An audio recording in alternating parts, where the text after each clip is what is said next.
उसे सोने की घंटी मिलती है, जो सिर्फ नेकी के काम पर बजती है। हर जानवर ने अपनी कोशिश की, कुछ ने दिखावे के लिए काम किए, कुछ ने दिल से।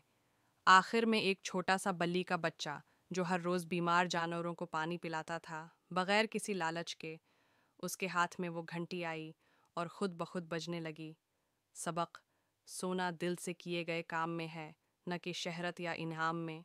एक दफ़ा का जिक्र है, एक खूबसूरत जंगल में नूरी नामी एक छोटा सा सफ़ेद खरगोश रहता था। नूरी बहुत खुश मिजाज और तजस्सुस भरा था। उसे नई नई जगहें तलाश करना बहुत पसंद था। एक दिन नूरी को एक बूढ़े अलो ने बताया कि जंगल के दूसरे कोने में एक झील है जो रात के वक्त चमकती है। नौरी ने फौरन फैसला किया कि वो इस झील को ज़रूर देखेगा। रास्ता लंबा और पर ख़तर था, लेकिन नौरी बेखौफ था। वो छलांगे मारता, गाता और खेलता हुआ चला। रास्ते में उसे एक कुछुआ, एक रंग बरंगी ततली और एक बोलती हुई नदी मिली। सबने उसे कहा कि रात होने वाली है, वापस चलो। मगर नौरी ने कहा, मैं हिम्मत नहीं हारूंगा, मैं वो चमकती झील ज़रूर देखूंगा। आखिरकार जब रात हुई तो नूरी एक पहाड़ी के ऊपर पहुंचा और नीचे उसे वही झील नजर आई जो तारों की तरह चमक रही थी। नूरी की आंखों में खुशी के आंसू थे। उसने सीखा कि जो हिम्मत करता है वो कामयाब होता है। एक दिन जंगल में एक नन्ही चिड़िया को एक झील की तह में चमकती रोशनी नजर आई। वो हैरान हुई, क्या ये खजाना है? वो अपने दोस्तों हाथी, खरगोश और लोमड़ी के साथ झील की तह तक जाने का मंसूबा बनाती है। सब मिलकर कश्ती बनाते हैं, रस्सियाँ, रोशनी और नक्शा तैयार करते हैं। जब वो नीचे पहुंचते हैं तो देखते हैं रोशनी एक पुराना फानूस है जिसके साथ एक किताब बंधी है। किताब में दर्ज था, इल्म ही असल खजाना है।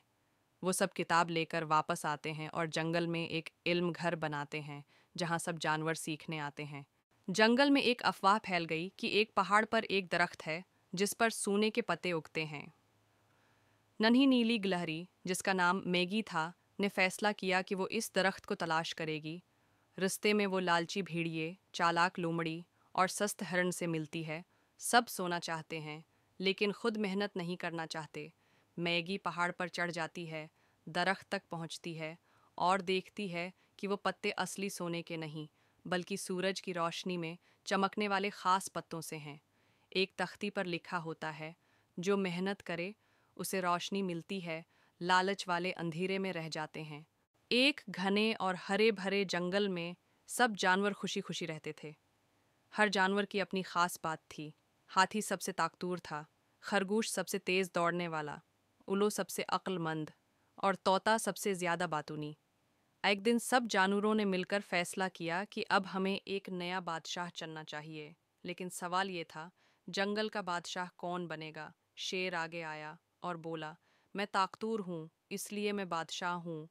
खरगोश हंसा, लेकिन बादशाह सिर्फ ताकत से नहीं बनता, उसे अक्लमंद और मेहरबान भी होना चाहिए। फिर सब जानवरों ने एक मुकाबले का ऐलान किया, जिसमें हर जानवर को अपनी खास खूबी दिखानी थी। हाथी ने एक बड़ा दरख्त उखाड़ कर दिखाया, खरगोश ने सबसे पहले दौड़ मुकम्मल की, तोते ने सबको हिदायत की, खूबसूरत कहानी सुनाई और अलू ने सबको मिलजुल कर काम करने का सबक दिया। आखिर में सबने सोचा, बात सिर्फ ताकत या तेज दौड़ने की नहीं, असल बादशाह वो है जो सबको साथ लेकर चले, अक्लमंद हो और इंसाफ करे। सबने मिलकर उल्लू को जंगल का बादशाह चुन लिया और जंगल में खुशी की लहर दौड़ गई।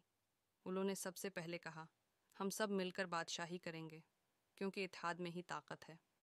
कहा जाता है कि जंगल के बीचों बीच एक छिपे हुए खजाने में सोना दफन है, लेकिन वहां तक पहुंचना आसान नहीं। ये सुनकर तीन दोस्त बहुत परजोश हो गए। गड्डू खरगोश तेज और होशियार, चिको बंदर शरारती और फिर तीला मीरो कछुआ सिस्त लेकिन बहुत समझदार। तीनों ने फैसला किया कि वो मिलकर सोने की खोज पर निकलेंगे। रास्ते में उन्हें बहुत से चैलेंजेस का सामना करना पड़ा। एक शोर मचाती नदी जिस पर कोई पल नहीं था, एक पहाड़ी जिस पर फिसलने वाले पत्थर थे, और एक गार जिसके अंदर अंधेरा और अजीब आवाज़ें थीं। लेकिन वो एक दूसरे की मदद करते गए। गड्डू ने पार करने में मदद दी, चिकू ने पहाड़ पर फिरती से रस्सी बांधी और मेरो ने गार के अंदर रास्ता तलाश किया। आखिरकार उन्हें एक पुराना दरख्त मिला